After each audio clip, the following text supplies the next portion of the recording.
à mon aide. Seigneur, viens à mon secours. Gloire au Père, au Fils, au Saint-Esprit, maintenant et toujours. Dans les siècles, Amen. Alléluia. Roi du ciel, consolateur, Esprit de vérité, toi qui es partout présent, toi qui remplis tout, trésor de grâce et donateur de vie, viens et demeure en nous. Purifie-nous de toute souillure et sauve nos âmes. Toi qui es bonté. Roi du ciel consolateur, esprit de vérité, toi qui es partout présent, toi qui remplis tout, trésor de grâce et donateur de vie, viens et demeure en nous. Purifie-nous de toute souillure et sauve nos âmes. Toi qui es bonté.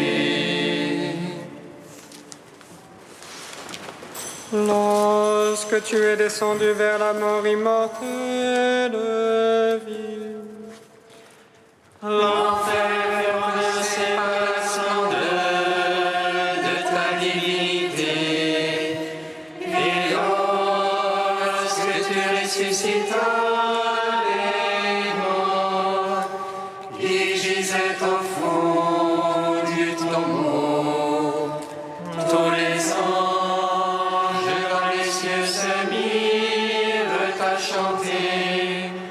Gloire à toi, source de vie, ô Christ notre Dieu. Lorsque tu es descendu vers la mort immortelle, vie, l'enfer fut renversé par la splendeur de ta divinité.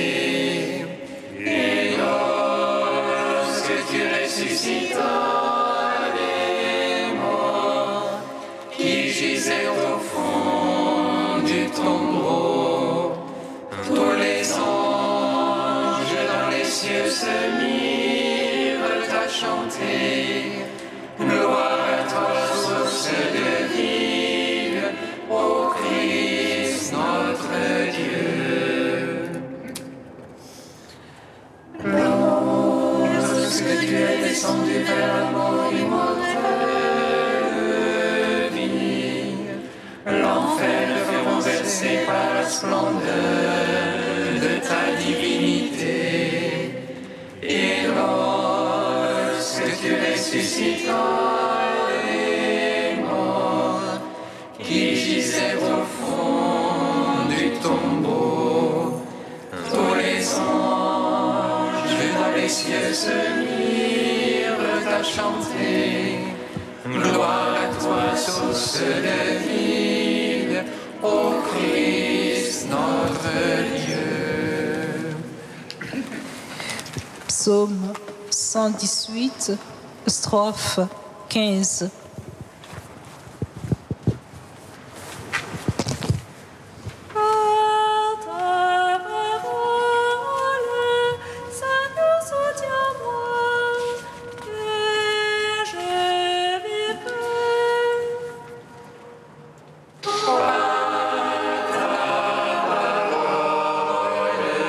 Seigneur, soutiens-moi et je vivrai.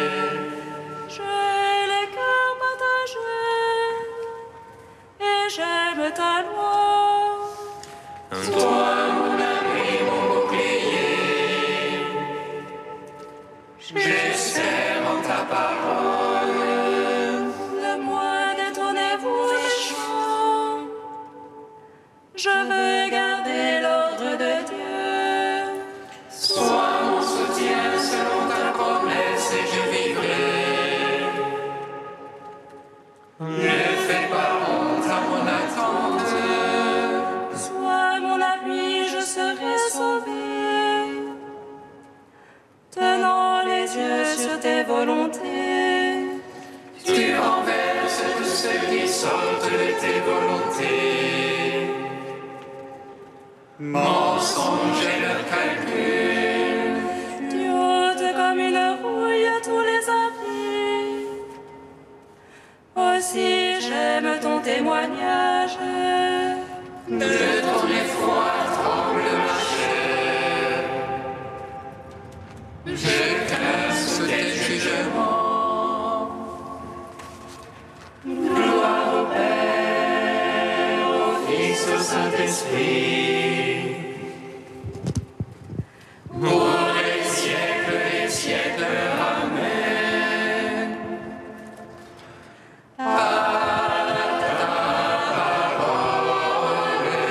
Seigneur, soutiens-moi et je vivrai. Psaume 12. Je suis la lumière du monde. Si vous croyez en moi, vous serez fils de la lumière. Je suis la lumière du monde. Si vous croyez en moi, vous serez fils de la lumière. Jusqu'à quand, Seigneur, m'oublieras-tu jusqu'à la fin? Jusqu'à quand, mon Dieu, me vas-tu cacher ta face? Jusqu'à quand ai-je mon âme la révolte? Jusqu'à quand mon adversaire aura-t-il le dessus? Oh mon cœur, le chagrin, le jour et de nuit. Jusqu'à quand, mon Dieu, me vas-tu cacher ta face? Regarde, réponds-moi, Seigneur mon Dieu. Illumine mes yeux que dans la mort je ne m'endorme. Que l'adversaire ne dise je l'emporte sur lui. Que l'oppresseur n'exulte à me voir chanceler.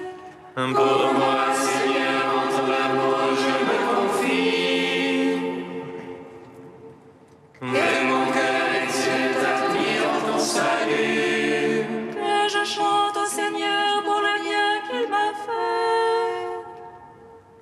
Que je joue pour le nom du Seigneur le Très-Haut.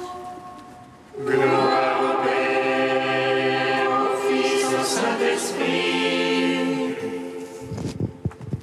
Pour les siècles des siècles, Amen. Je suis la lumière du monde. Si vous croyez en moi, vous serez fils de la lumière. Psaume 13. L'insensé a dit en son cœur, non plus de Dieu. Corrompus, abominables leurs actions, non plus d'honnête homme. Les cieux, le Seigneur se penche vers les fils d'Adam. Pour voir si en est insensé, un qui cherche Dieu. Tous ils sont dévoyés, ensemble pervertis. Non, il n'est plus d'honnête homme, non plus un seul. Ne savent-ils tous les malfaisants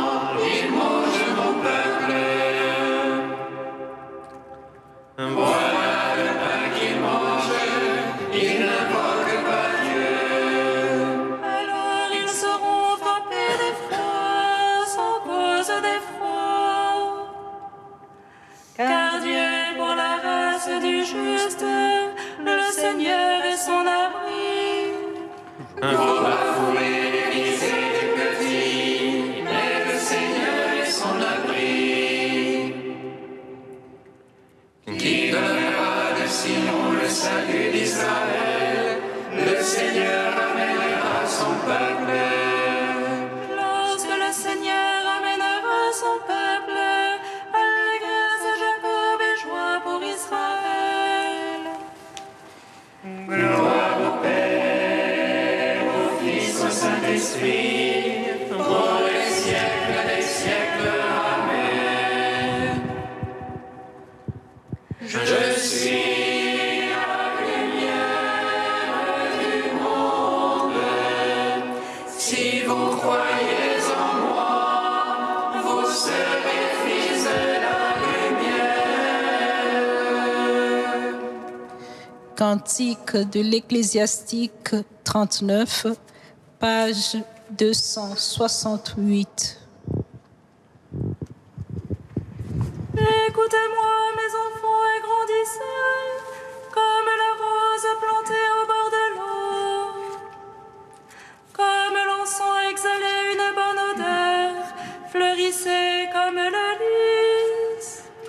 Donnez votre parfum, chantez un cantique, bénissez le Seigneur pour toutes ses œuvres.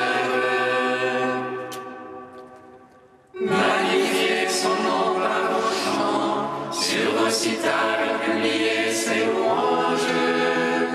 Et le son magnifique les œuvres du Seigneur, ses ordres sont exécutés ponctuellement. À sa parole, l'eau s'arrête et s'amasse, à sa voix s'ouvre le réservoir des eaux. Sur son ordre, tout ce qu'il désire s'accomplit, personne n'arrête son geste de salut. Toutes les œuvres des hommes sont devant lui, aucune n'échappe à son regard. Son regard s'étend de l'éternité à l'éternité, rien n'est surprenant à ses yeux. Il ne faut pas dire pourquoi cela, car tout a été créé pour une fin. Rendons gloire au Père Tout-Puissant, à son Fils Jésus-Christ le Seigneur, à l'Esprit qui habite en nos cœurs, pour les siècles des siècles. Amen.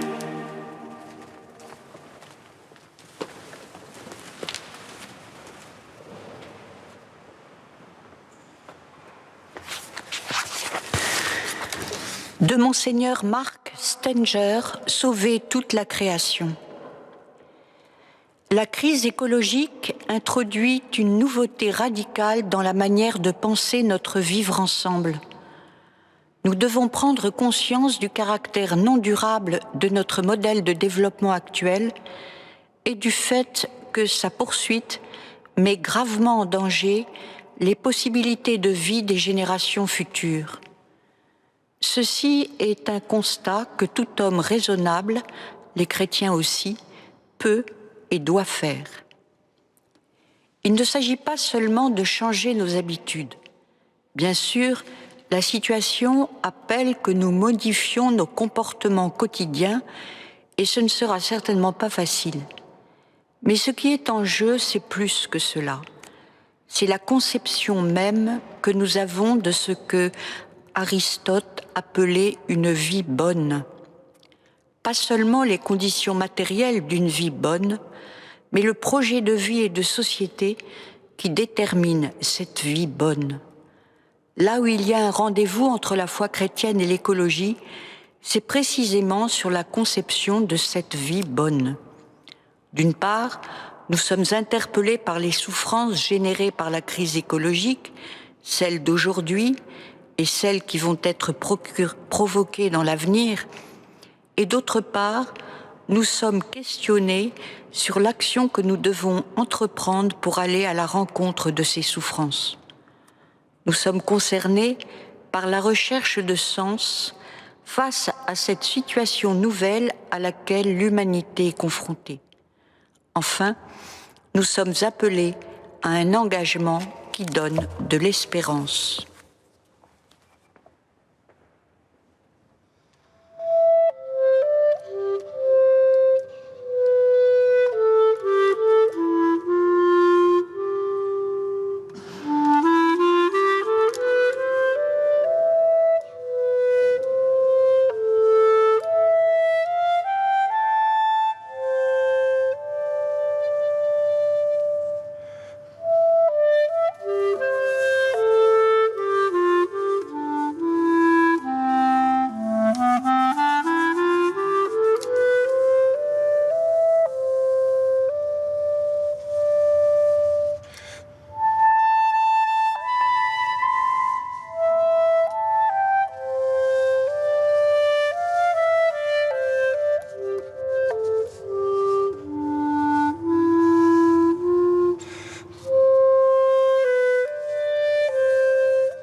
Père, j'ai reçu l'intelligence pour me tourner vers ta parole.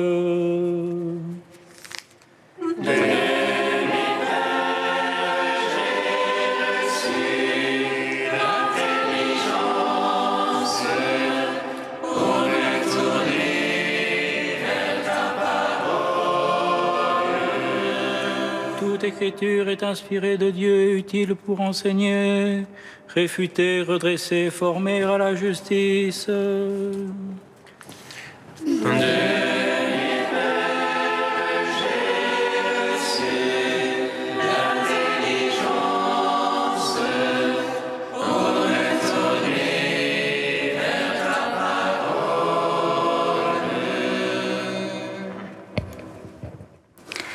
Lecture de la deuxième lettre de Saint Paul apôtre à Timothée.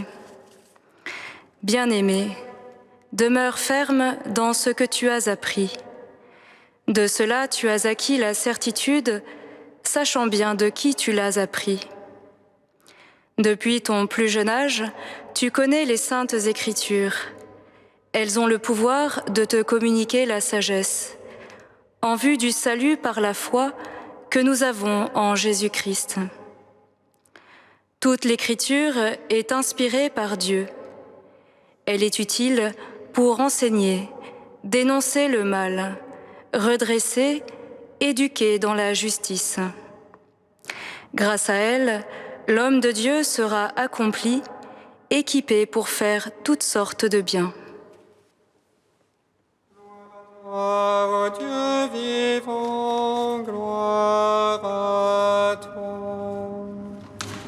Gloire à toi, ô Dieu vivant, gloire à toi.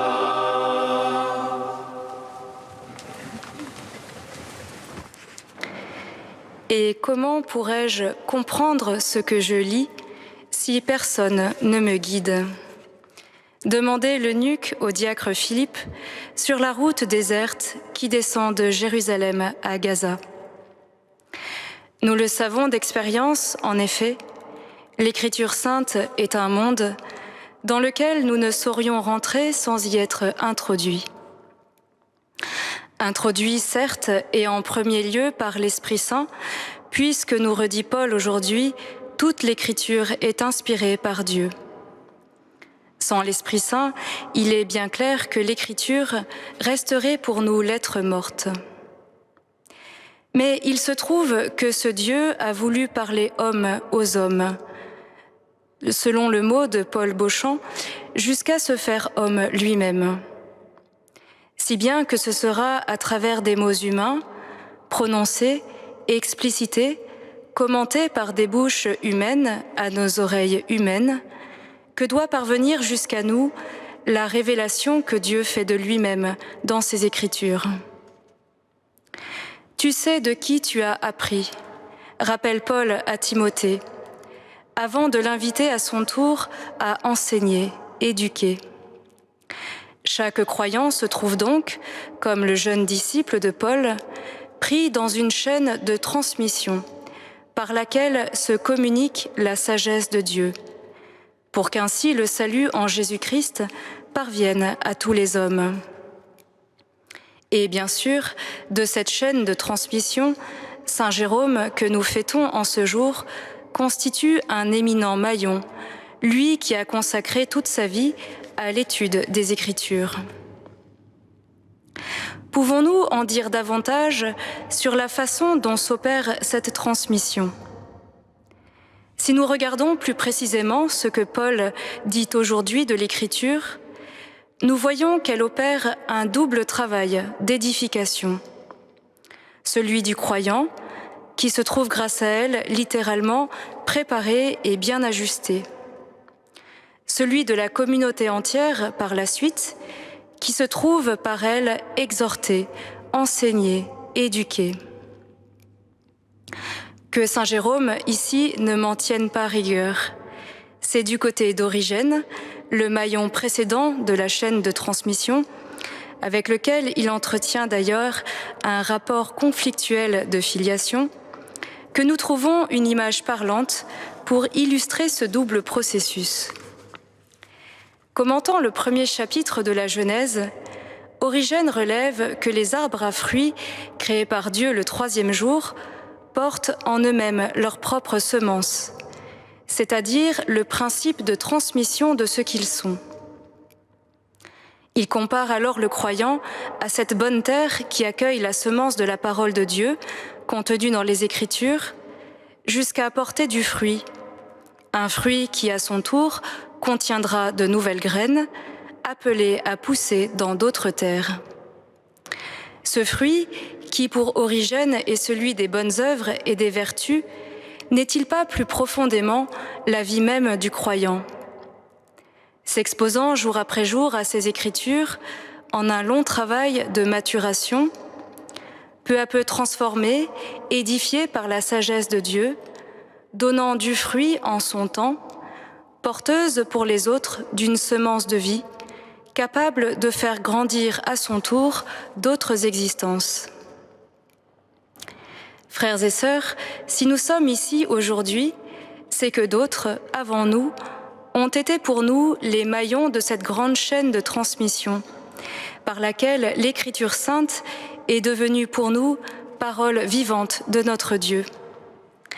Alors que cette fête de Saint Jérôme soit l'occasion de faire mémoire de tous ces témoins qui nous ont précédés, de rendre grâce pour eux. Et demandons maintenant que cette parole de Dieu accomplisse en nous sa course, afin qu'elle ne revienne pas à lui sans résultat, sans avoir fait ce qui lui plaît, sans avoir accompli sa mission.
Nous te prions, Seigneur, ami des hommes.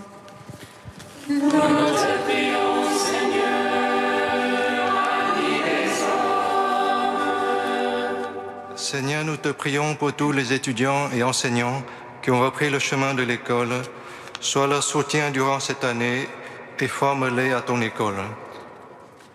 Nous te prions, Seigneur, ami des hommes. Seigneur, nous te prions pour tous ceux qui sont persécutés ou assassinés. Viens vite à leur secours et donne ta paix à tous leurs proches. Nous te prions, Seigneur, ami des hommes.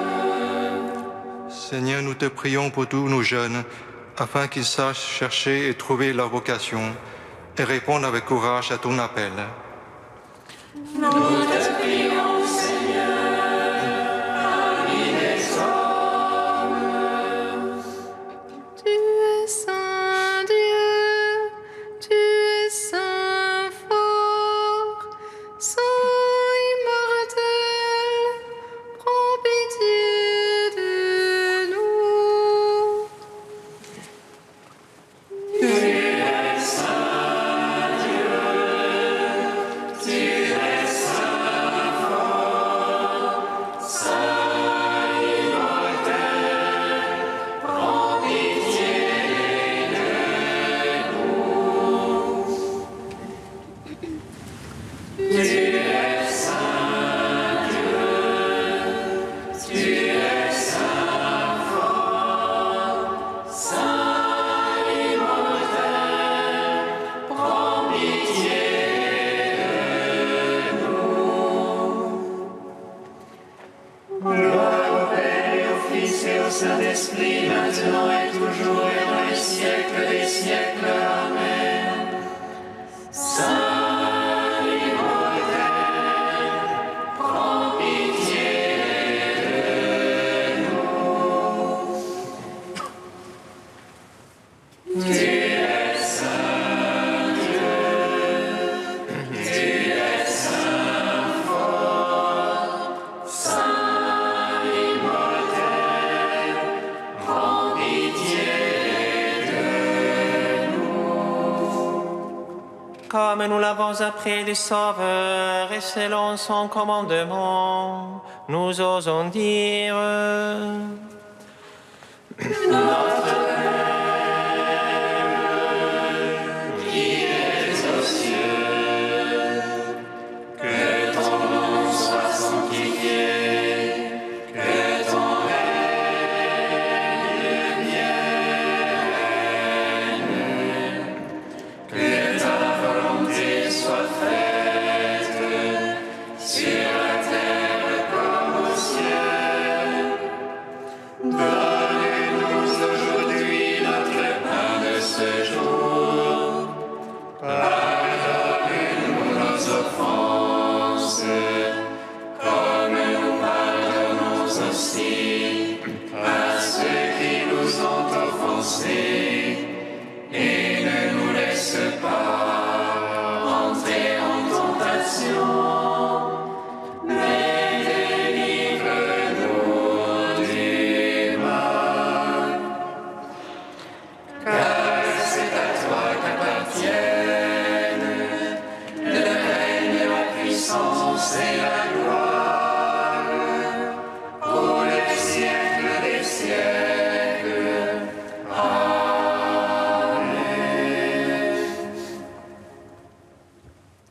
Dieu qui a donné à Saint Jérôme de goûter la Sainte Écriture et d'en vivre intensement, fais que ton peuple soit davantage nourri de ta parole et trouve en elle une source de vie.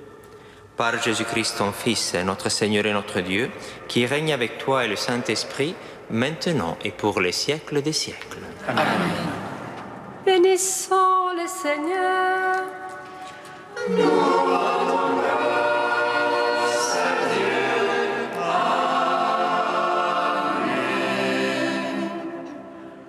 L'ange annonça à Marie qu'elle serait la mère du Sauveur. Et elle conçut de l'Esprit Saint, et